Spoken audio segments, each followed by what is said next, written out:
Well, hey guys, how you doing? This is AKA The Weathered Soul. You've got The Weathered Soul podcast here on YouTube Live and Facebook Live. I am late. I am so unprepared. It is just unbelievable because I gave DJ Dougie the week off today. He's got his family in town, and I just decided that I don't want to bug him, so he has to do a podcast in the middle of entertaining his family. Although his brother sounded like he was more than happy to join us, but I decided to give him the day off anyway.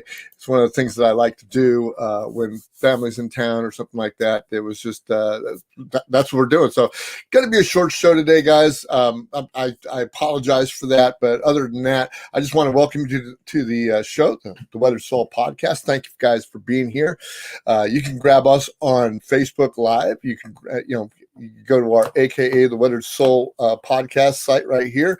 I can show it to you if I can get my act together, because usually Dougie's talking when I have this stuff up. But here's our website, AKA The Weathered Soul podcast. WSLN is the network that we're on YouTube. And you can come over here and you can go into this little Facebook search page and type in either The Weathered Soul podcast or AKA The Weathered Soul, and it'll bring you right up every time. And you can join that group any day that you want to, and you can come in and join the fun, see my opinions and some of my essays. Some people that are in there. We got 85 people that peek in there, and sometimes they'll post stuff here and there. It's just a great thing to do, a great time that we have. I'm also on Facebook Live. Okay, YouTube. So go to my YouTube channel, which is WSLN, which is the Weathered Soul Liberty Network. You can go in there and you can hit the subscribe button. You can hit the like button and hit the share button, because I would love you to share this podcast with everybody that you can. We all also brought to you by Plexus Worldwide, which is my little side gig that I do every day. And Plexus is a plant-based supplement and probiotics company. We are a wellness company. I deal in wellness products, and I've got lots of great deals that I'll tell you about in a little bit on that. But I had a great weekend. It was fantastic. I turned 61 this weekend, so it was my birthday. I had a whole bunch of people over, and it was just really nice to finally have my friends back over. We had about a group of about 20 in the backyard. And it was just fantastic. Eating, playing music. I'm a musician, so a couple of my band members came over. We played some music. Michael Gaither, who's been on this podcast before, came over, and we just had a great time playing some music, listening to him. He sang me a happy birthday song. And man, we just had a great time. I mean, summer's coming in, man, and everybody's getting vaccinated or have had COVID already. I encourage you just to get back out there and start socializing, because that's kind of the way the world is right now. And it's just a great thing to do. I had such a great time. I appreciate everybody that came by.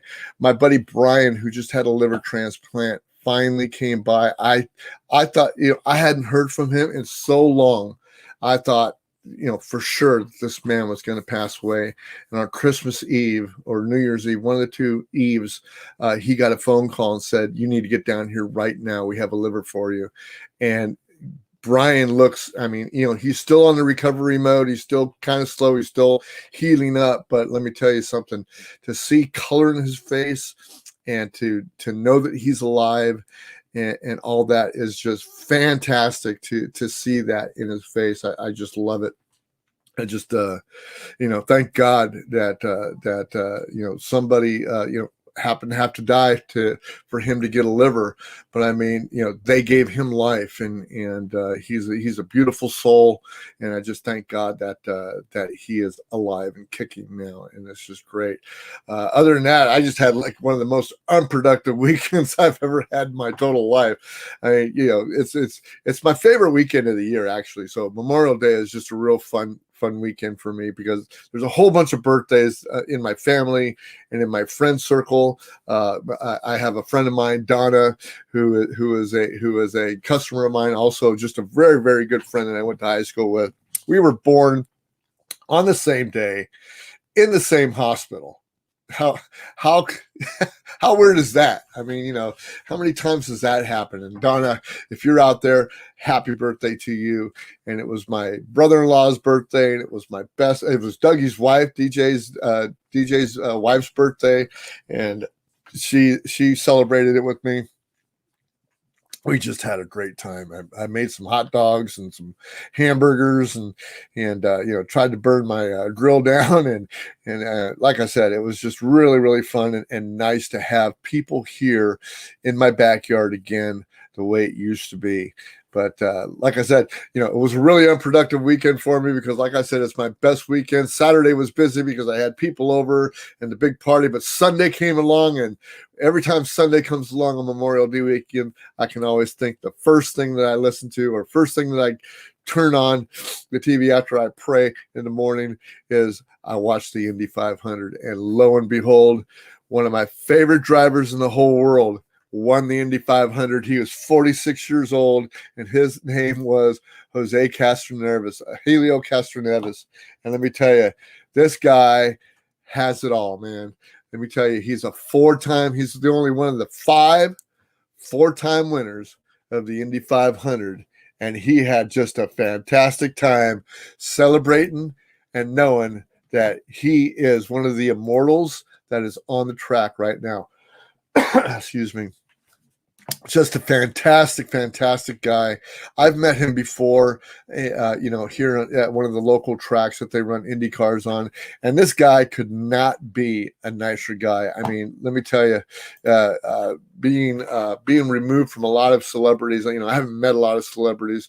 I've been on stage with a couple of musical greats, but, and I've known a couple of race car drivers. We're going to talk about Kyle Larson here in a minute, but Helio Castroneves, man, has got to be one of the nicest, most most genuine people that you can be out there. So if you're into racing or anything like that, you'll find that most of these race car drivers are really personable. They'll really come up to you. They'll really have something nice to say or want to sign something for you. They're not really all stuck up, $1 million babies that are out there playing in the NFL and baseball. But even there's some real people there too. But it was just nice to know that this guy, has it still and is going to have it for forever, man. It's just a great thing to see him doing that. Now, going to the World 600, which is the NASCAR races after Indy 500.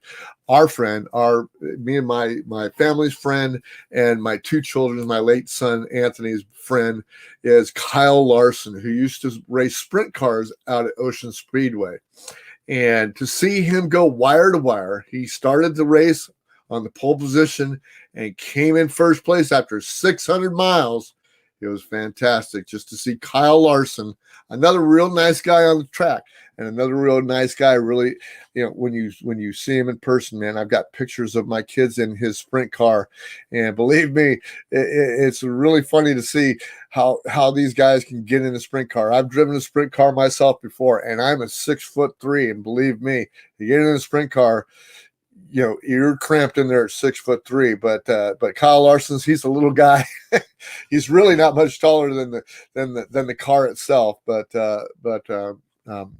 my kids have been in his car. It was really funny to see him, and I was glad to see that Kyle Larson actually won the race, and he's been doing real good this year. I'm a big gearhead, man. I'm a big race car fan, and I'm a couple of that's why we're talking about this today, because Dougie's gone, DJ's gone, and I don't have to worry about him chiming in or not chiming in, because he has no idea what's going on with NASCAR. He does follow NASCAR a little. He doesn't follow IndyCar at all, and I wish that one of these days we'll have some different guests on so we can mix it up with some more enticing stuff. But Dougie's more into the news and into the politics and stuff. It's kind of a breath of fresh air that I get to sit here and talk to you guys a little bit about the things that I love, because you already know that I love gardening. You already know that I love, NASCAR and racing. I'm a musician.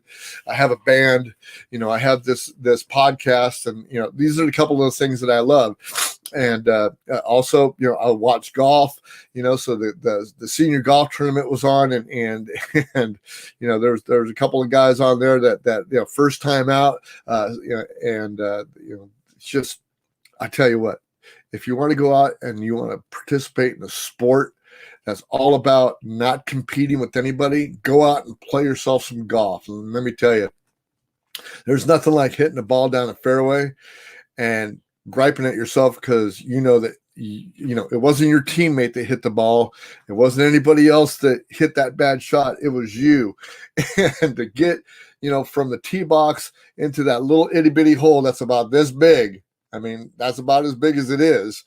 In the amount of strokes that you're supposed to get in there, it's a tough game, and it's a tough game on you. And I'm telling you right now, it's a really, really fun game, and I enjoy playing golf. But here's something for one of my buddies at the Liberty Lions of Liberty podcast, Mark Clare. He does the flagship show over there at Lions of Liberty. We call him Lions of Liberty, of course. And Mark Clare is a wrestling fan, and he is a wrestling fan. He's a big WWE fan. And hey, out there, Mark, I hope you're watching. I know John's watching, and I just love their podcast. So if you ever have a chance, go over and listen to the 3 podcasts they have. They got Electric Liberty Land with Brian McReynolds, Brian. John Odermatt has Finding Freedom. Excuse me.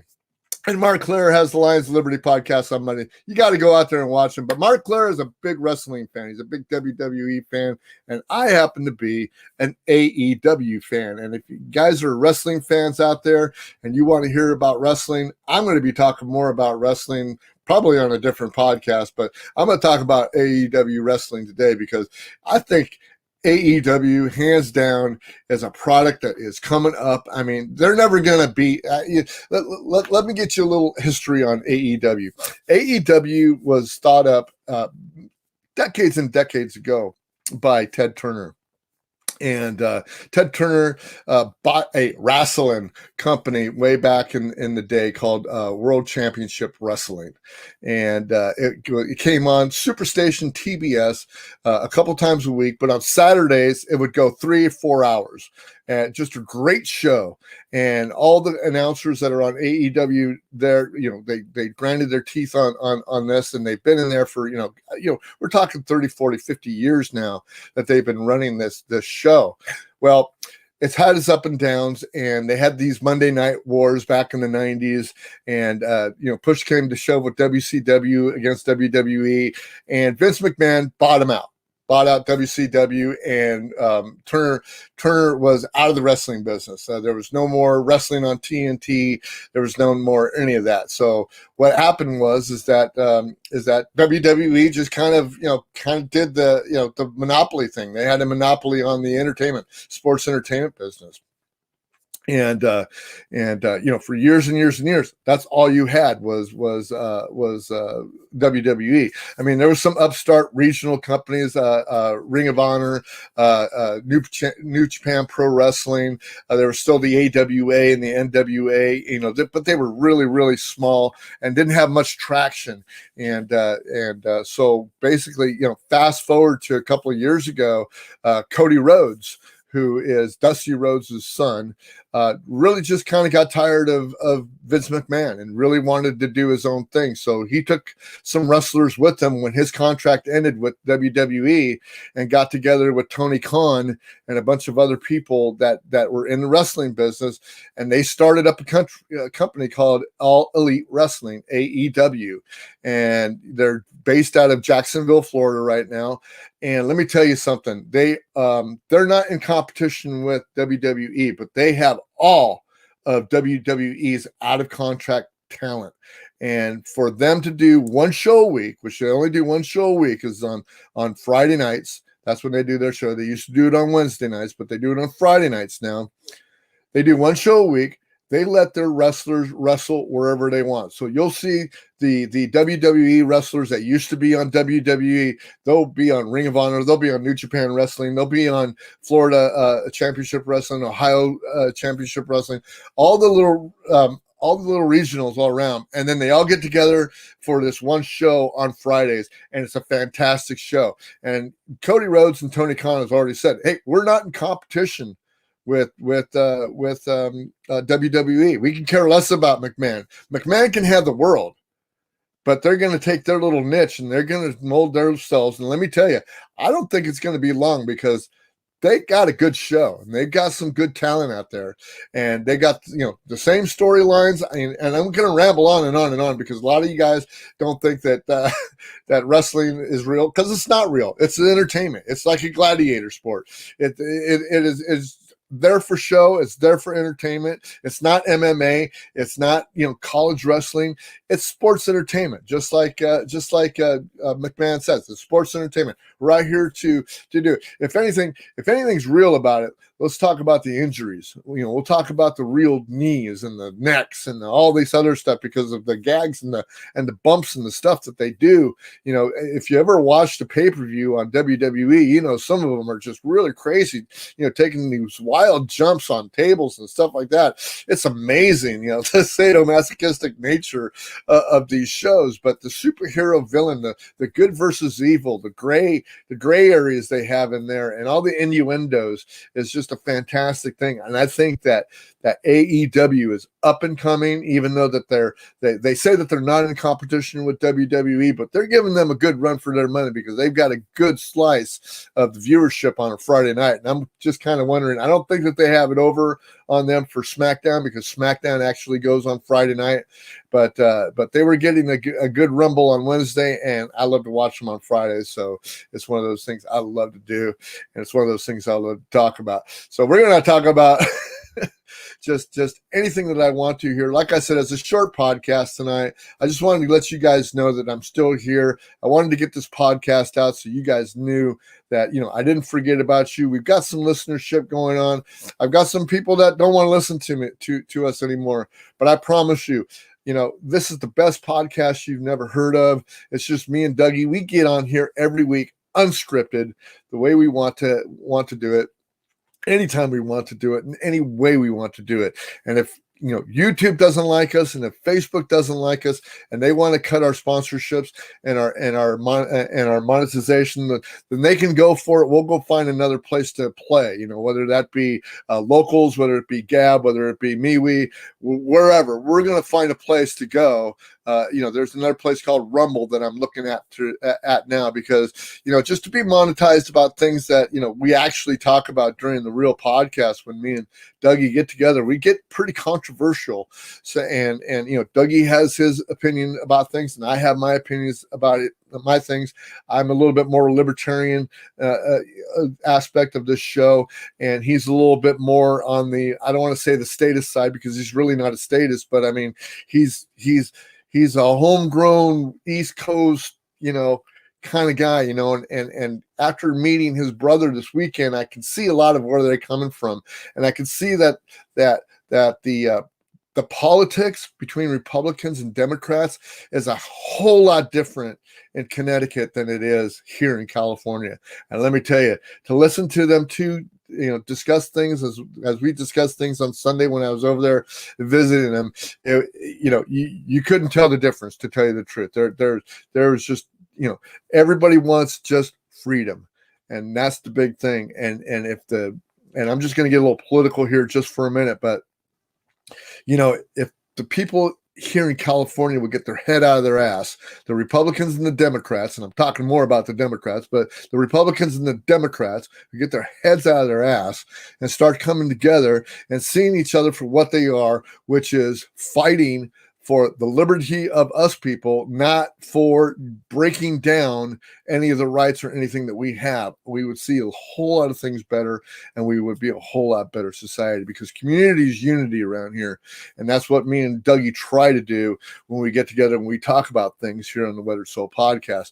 And I just want to talk about so many things that I can, but like I said, I'm woefully unprepared tonight. So I just wanted to, give a shout out to Helio Castroneves. I wanted to give a shout out to Kyle Larson. I wanted to give a shout out, to everybody out there who just had a great time during Memorial Day, because there was a lot of people that were that we're just having a good time this weekend, and that's all I can say. I do want to share one other thing here with you, because a friend of ours who you've seen on the Weathered Soul podcast before, and that is, who do you think it is? That is Herman Garcia. That is Herman Garcia excuse me. Herman Garcia is a guy that runs Cheer. Okay, it's the Coastal Habitat Education and Restoration Project, and they have been trying to get a project off the ground.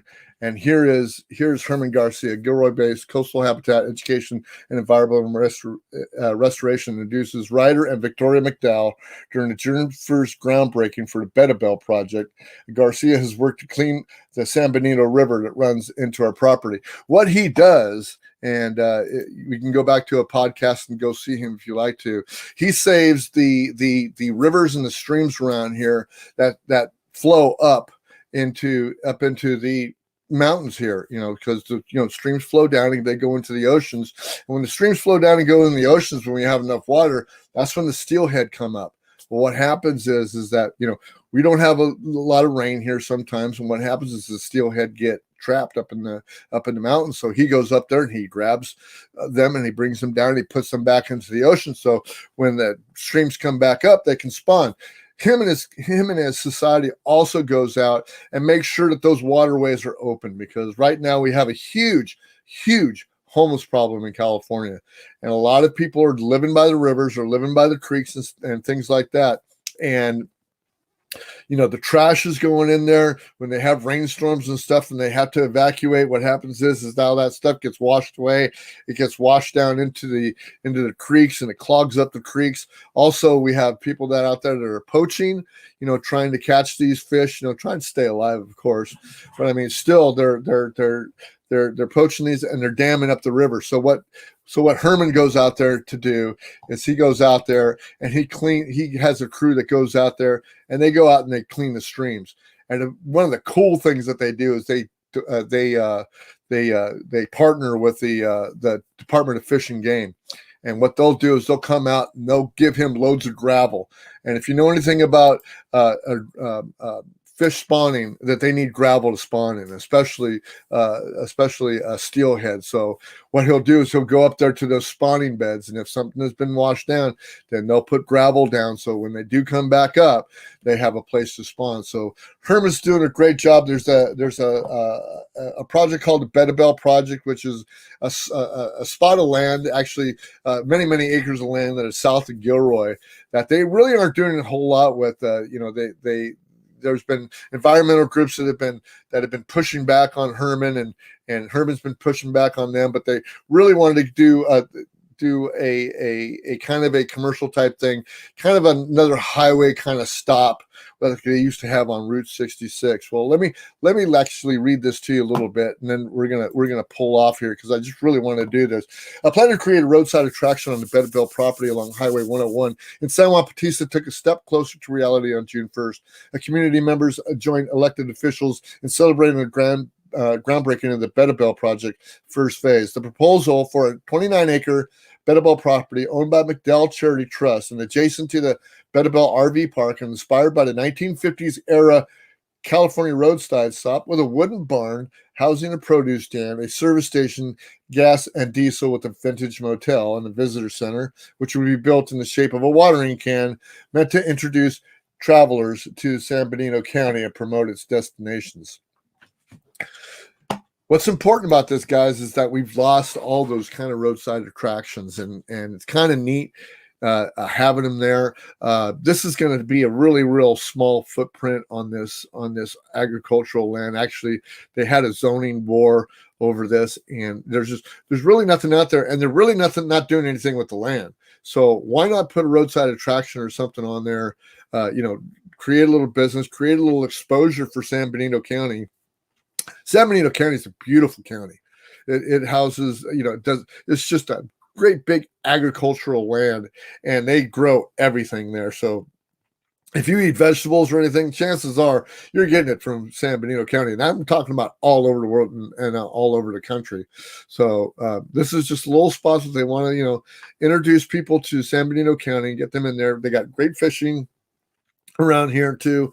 There's just a whole bunch of things to do.